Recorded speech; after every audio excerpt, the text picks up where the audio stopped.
আসসালামু আলাইকুম।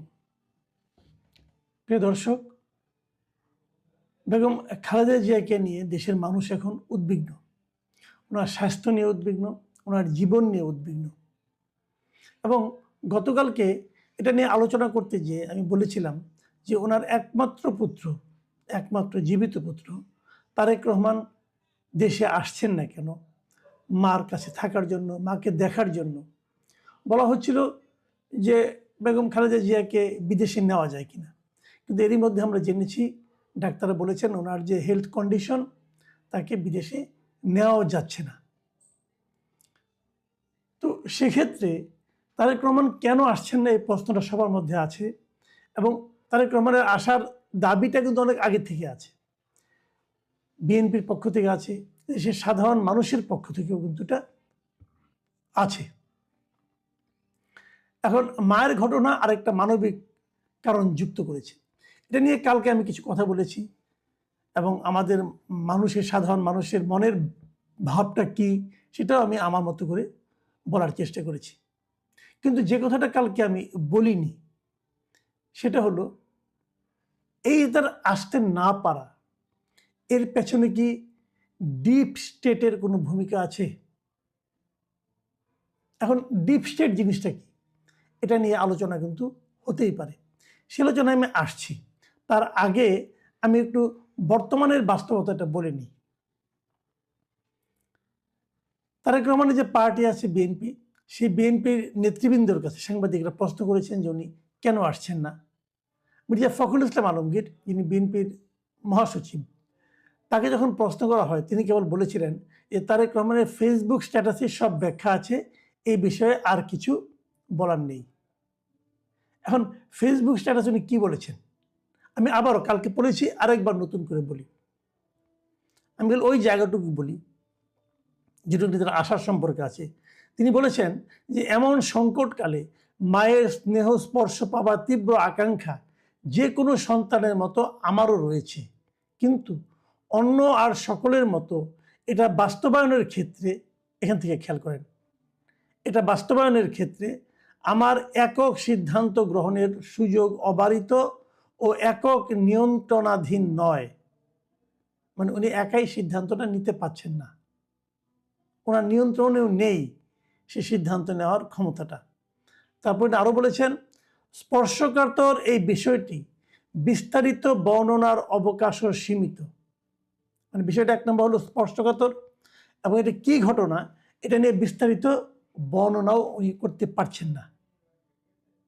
তারপর উনি বলেছেন, রাজনৈতিক বাস্তবতার এই পরিস্থিতি প্রত্যাশিত পর্যায়ে উপনীত হওয়া মাত্রই স্বদেশ প্রত্যাবর্তনে আমার সুদীর্ঘ উদ্বিগ্ন প্রতীক্ষার অবসান ঘটবে বলেই আমাদের পরিবার আশাবাদী।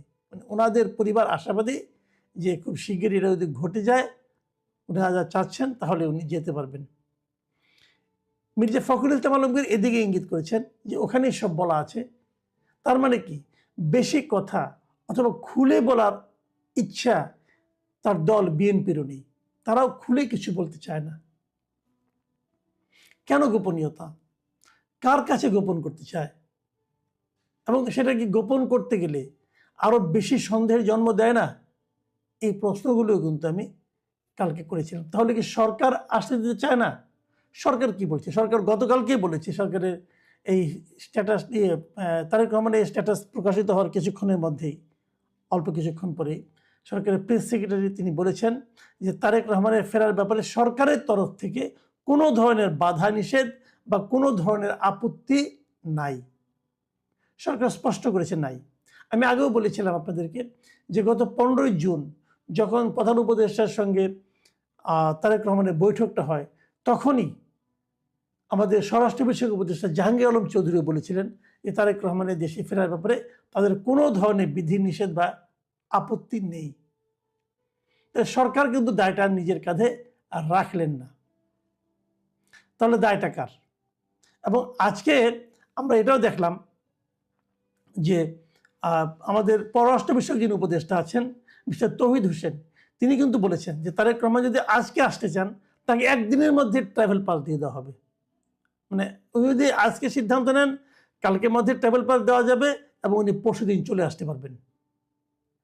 ট্রাভেল পাস জিনিসটা কি, ওনার তো পাসপোর্ট 14 বছর 15 বছর আগে গেছেন, 17 বছর আগে গেছেন, কাজে ওনার তো আসার জন্য একটা পাস লাগবে।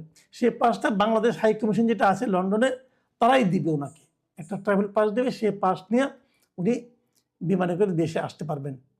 এটা ওয়ান টাইম ট্রাভেল পাস বলে, কোনো ব্যাপার না, আসতে পারবেন। তাহলে আসার ক্ষেত্রে আইনগত কোনো ধরনের জটিলতা নাই। তাহলে জটিলতাটা কোথায়? আমি এই জটিলতাটা একটু ইঙ্গিত দেওয়ার চেষ্টা করি আপনাদেরকে। আমি বলেছি আমি কিন্তু আপনাদের ডিপ স্টেট সম্পর্কে বলবো, তার আগে এগুলো একটু ব্যাখ্যা করে নিই, তাহলে ডিপ স্টেটটা আপনারা ক্লিয়ার হবে। কদিন আগে বিবিসি বাংলাকে একটা সাক্ষাৎকার দিয়েছেন শেখ হাসিনার পুত্র সজীব ওয়াজেদ জয়। সেখানে সজীব ওয়াজেদ জয় কি বলেছেন? উনি বলেছেন যে বাংলাদেশের বড় দুটি দলের নেতৃত্বে পরিবর্তন আনতে একটি অগণতান্ত্রিক তৎপরতা রয়েছে। দুই দলেরই নেতৃত্বের পরিবর্তনে বিদেশ থেকে একটা খেলা চলছে। দুই দল মানে কি? দুই দল মানে হচ্ছে বিএনপি এবং আওয়ামী লীগ।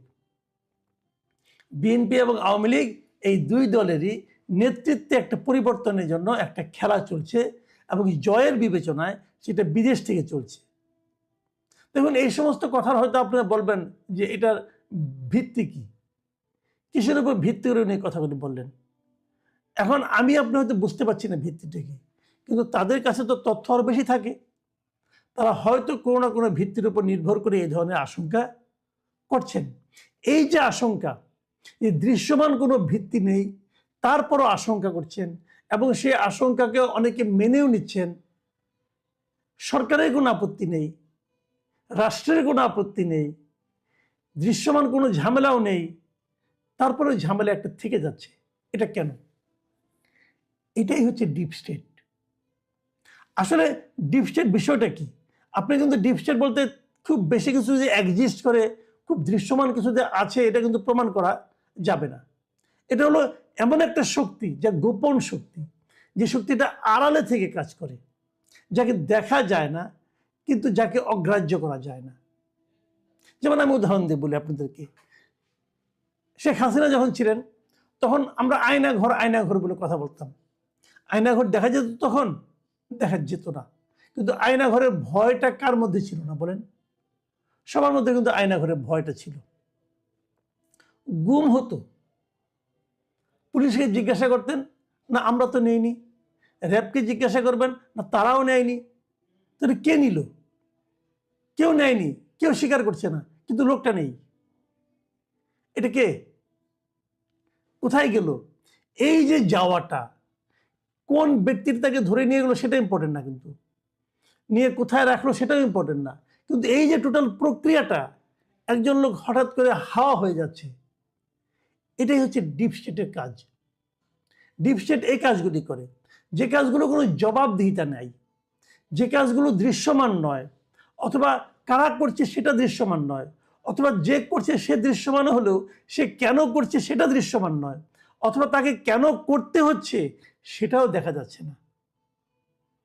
অনেক সময় একজনকে বলা হলো তুমি আমাকে ধরে নিয়ে আসো, সে হয়তো আইন শৃঙ্খলা রক্ষাকারী বাহিনীর লোক, সে যে ধরে আনলো, কিন্তু সে জানে না সে কেন ধরে আনলো, সে জানে না এটা ধরে আনার মাধ্যমে সে কার পারপাস সার্ভ করলো, কিন্তু সেটা করলো। সে হয়তো বলো আমাকে অমুক আদেশ করেছে, আপনি তার কাছে যাবেন, সে বলো ভাই আমিও যাই না, আমাকে অমুকে আদেশ করেছে। আপনি শেষ পর্যন্ত যে আর কাউকে খুঁজে পাবেন না। এটা ডিপ স্টেট। আমি কতগুলো ঘটনা বলি আপনাদেরকে।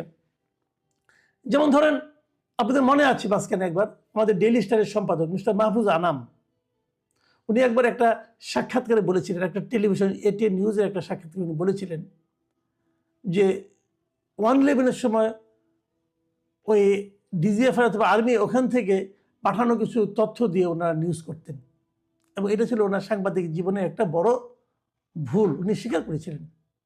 এই যেখান থেকে এসেছে এই নিউজগুলো, তারা কি স্বীকার করবে হ্যাঁ আমরা দিয়েছি?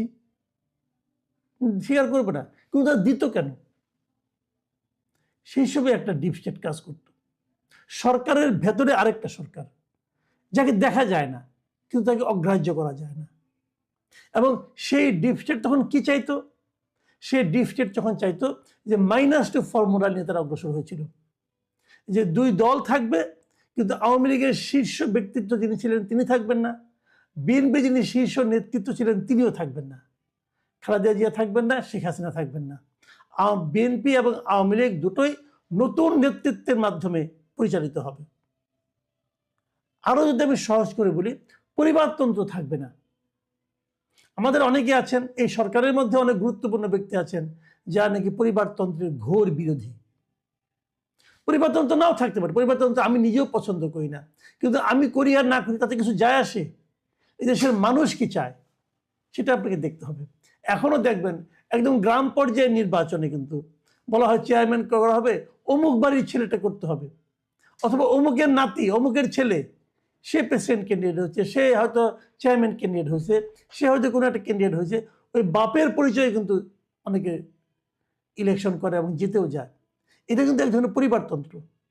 পরিবারতন্ত্র আপনাকে খুব সহজে অভ্যাস করা যাবে। ভারতের দিকে তাকিয়ে দেখেন, রাজীব গান্ধী, সোনিয়া গান্ধী এরা কোথেকে আসছে? গান্ধী ফ্যামিলি থেকে তো আসছে না। কিন্তু পরিবারতন্ত্র কিন্তু আছে।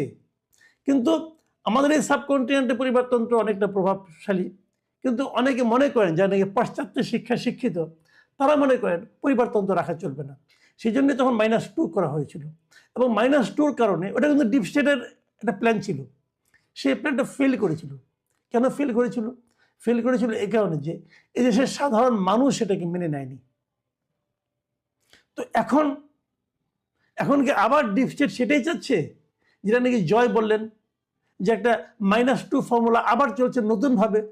আগের বার যে ভুলগুলো তারা করেছিল সেই ভুলগুলোকে শুধরিয়ে তারা আবার নতুনভাবে একটা -2 ফর্মুলা করছে, হতে পারে। এবং ডিপ স্টেটকে তাহলে কি চাচ্ছে?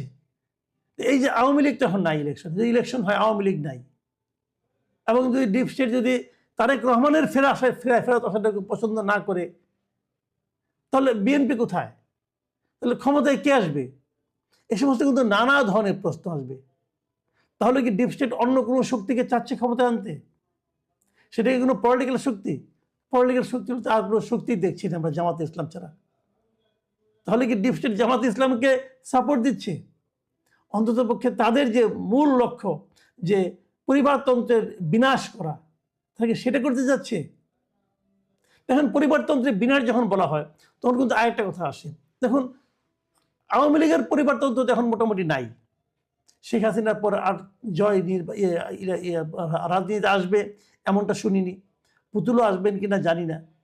ওখানে খুব একটা ভালো, আর আওয়ামী লীগ নিজেরই অবস্থা ভালো না।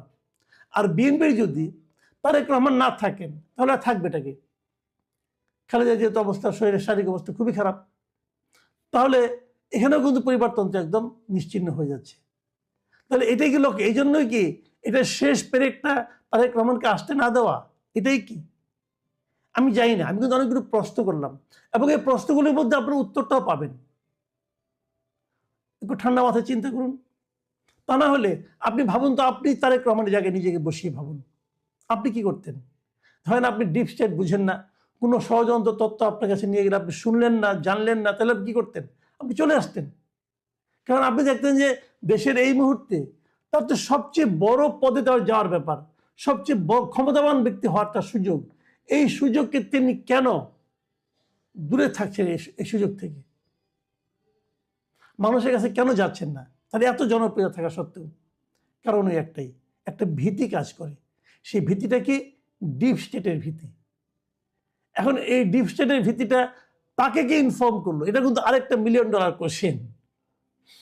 এই কোশ্চেনের জবাব আমরা পেয়ে যাব খুব শিগগিরই। তবে আমি এটুকু উপলব্ধি করতে পারি, ডিপ স্টেট এই মুহূর্তে বাংলাদেশে খুবই সক্রিয় এবং খুবই পাওয়ারফুল। প্রিয় দর্শক, এখন এ পর্যন্তই। আল্লাহ হাফিজ।